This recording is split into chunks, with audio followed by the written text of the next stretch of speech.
what are you doing? Me? Just looking at the modes on Wuchang. Yeah, looks like it in all, mate. Disgusting juddery. No.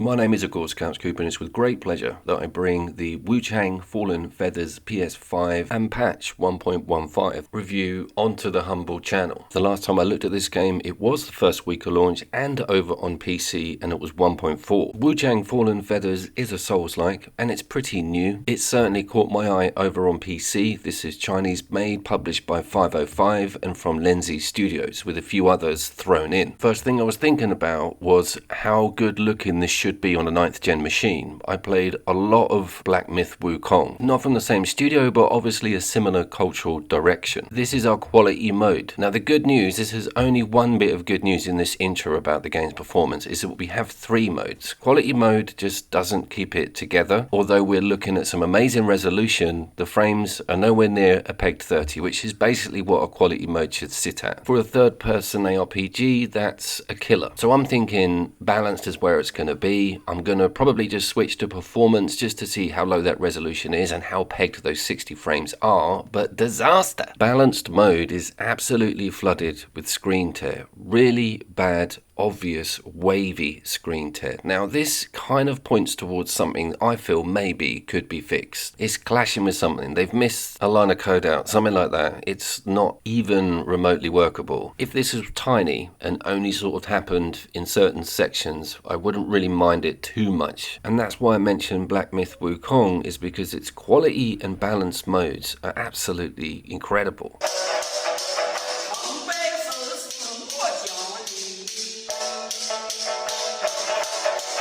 And that's why I want to put quite a large asterisk over this balance mode, because it's the first game I've ever come across that has such an abysmal bit of optimization in that direction. It doesn't make sense and it will be fixed, so hang around with old Couch Coop. So it's performance mode the whole way, 1080, but we do have 60 frames, and I will say didn't drop a single one in this whole entire video. We've got quite a few bosses, and we've got that starting area which is quite complicated with that massive tree in the courtyard. Also, briefly before we move on, it does default to the HDR being switched off, and I never would have clocked that if I wasn't buggering around with the graphics menu. I've given that gamma a bit of a notch up. The game's ridiculously dark in sections, and you're looking for staircases that are not highlighted, so you might want to just go a bit brighter, but the contrasts are amazing, and that's why I'm so agitated about not being able to really enjoy this game in a mode that's better than performance. It's gorgeous everywhere, and that's just the main protagonist. You've also got environments, amazingly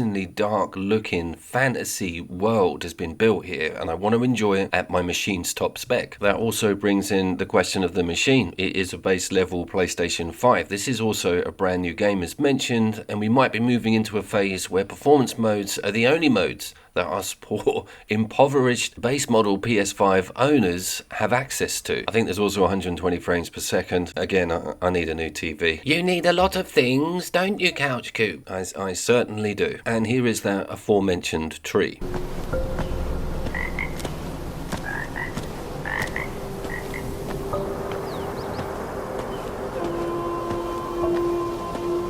The reason I brought this scene up is because it's quite early on in the game, and when I had this on the PC, I thought I'd sort of found a sweet spot graphically with all the settings, but when I walked down that staircase, my damned graphics card nearly flipped out of the PC casing and exploded. Every fan in the machine turned on and my room just sounded like a workshop.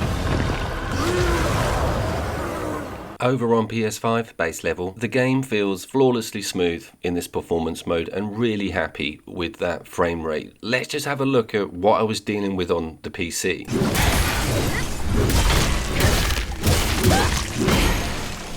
Frames are a good one, but I had all manner of weird stuff going on with the detail on the main character themselves, and also any distance. A lot of this is to do with graphical compensation. I don't think my 1660 is up for running this thing at any half decent level, which brings me back to the balance mode heartbreak.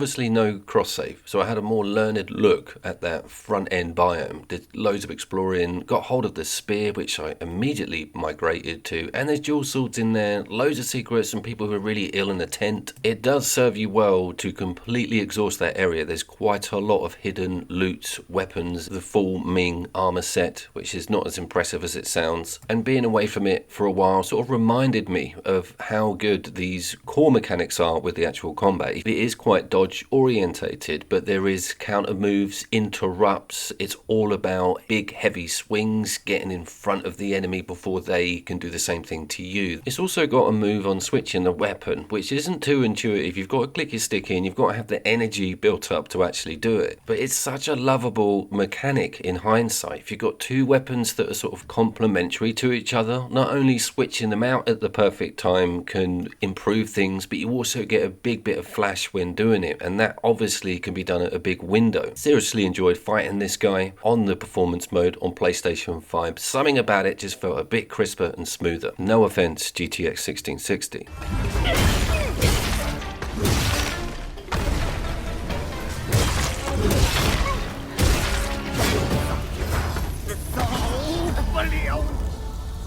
I've also got a tip for Souls likes and Souls bosses. I've started to fight them without doing a single hit at all for loads of bouts and just doing a dance with them. Do you get me? Once you've got all the windows worked out, you can just pick them apart. Nothing surprises you because you've dealt with that move previously. You know exactly how to counter it. I know that might sound obvious to some people, but I normally go in and try and win the fight on the first bout and don't look at any of the patterns, get annoyed and go back to trying to platinum Dustborn.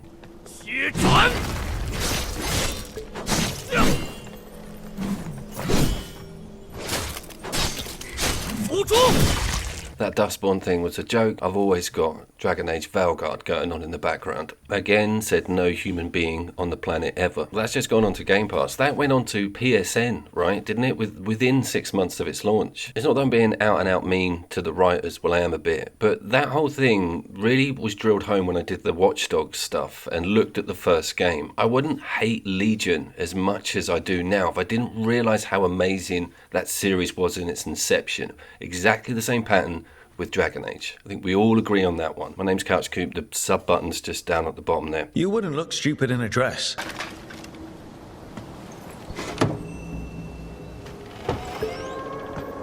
What else are we getting with the PlayStation 5 version of this game against what you experienced on the PC? What are the haptic triggers doing? Is that pad going crazy, feeding back everything? No, nothing whatsoever. But we do get some noises from gates opening and that. Nothing says 9th gen to me like a noise coming out of your pad in 2010. Load times and SSD stuff, nothing really too noticeable. I did have it on a similar drive over on PC. You do have a low screen after each death, but it's probably less than 20 seconds. I'm sure you remember when Bloodborne first came out. Some people are still sat on those load screens.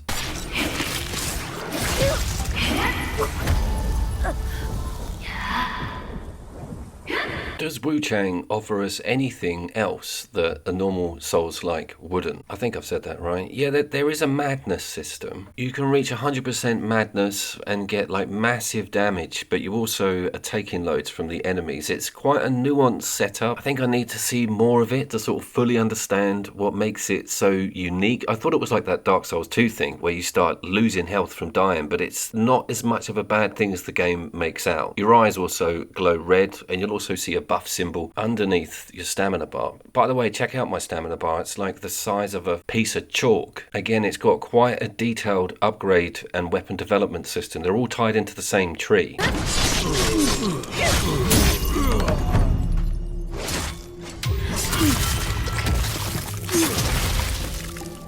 If you like something, you can start developing it. It's not about usage, it's all about spending your points or souls down the arm of that tree that you've chosen. And that also comes with its own extra moves and also buffs to your health and stamina. Not explained very well, I know, and my brain struggles with, pushing buttons and twiddling a stick, let's be honest.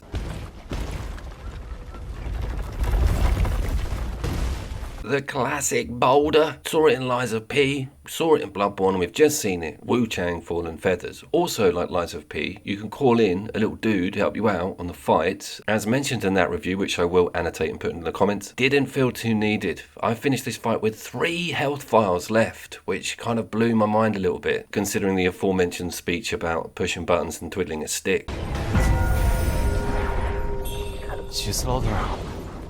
We are looking at the next biome in the video game. You're not going to believe this, bros. You're not going to believe where this is set. This is in some miasmic-ridden mines, right? I know. Where did they pluck that from, right? Obscurity. Jesus. The brainstorming that must have gone on to come up with an idea like, let's go down to the mines. Please check my metaphor review. Also, not nearly enough sets given to you. Maybe I didn't look hard enough in Biome 1, but I only found like one full set and a few sort of old mage robes. Hopefully there's a lot more. The ones I do have are pretty spectacular, and the game does not come with a photo mode brackets yet. That is another good reason to stick around for my patch update video reviews. Could she be one of the hottest girls in third-person ARPGs and Souls-likes at the moment? We have another contender, obviously. Goonin. Everybody loves their goonin. Not you, Kotako. So one of the things that pulled me through this entire area is the boss. So there's this like bug thing going on. They're really crazy looking mutant giant bugs. And obviously there's like a queen centipede alien earth thing sitting there at the end. This is a super exciting time to be involved with this game and be a creator. I'm really looking forward to seeing the improvements and keeping you guys updated, because it's a particularly good Souls-like. I know The Last Berserker needs to get on that channel, and I know there's some new stuff coming in from Capcom as well. There's just loads of them coming down the line. Aren't you a bit sick of all this Souls-like suffering? I will be sick of it when I play a shit one. I think that's probably a good mantra. And Chinese and Korean studios, South Korean, are looking so strong at the moment. They are pushing out some incredible games, and we should all enjoy them, particularly right now, because Western developers have it so together at the moment. I will leave you with a little bit of boss fight footage. This thing is incredible, and as soon as we have a minute adjustment on any of that performance or patch level, I am going to come back to you with more content on this game. My name was, of course, Couch Coop, and I very much look forward to seeing you down there.